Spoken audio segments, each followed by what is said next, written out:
So yun guys, good morning, time check, 8:46 a.m. ng 16th of January. So yun, inuubo pa rin, last day ng training namin today. Tapos, mamaya back to 8 na ako. Hopefully, sa mga lalakarin ko, sa mga gagawin ko na pag-apply this 18 coming 17 or 18 of this month is pala rin na, especially sa 24. Magpapasa na ako ng resignation dun sa Asher yun. Di ko alam.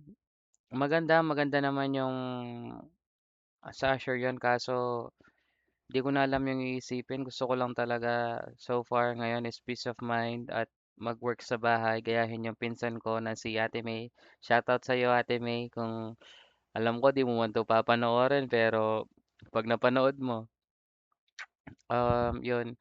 Gusto ko din siyempre, kumita ng sarili yung setup ko, 'di ba?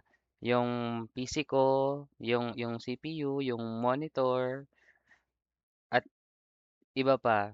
Mahirap pero siyempre gusto ko matutunan lahat. So, yun lang guys para sa update ko. Bukas for sure, pagod na pagod since di ko alam kung ilang oras yung tulog ko ngayon pero update ko kayo.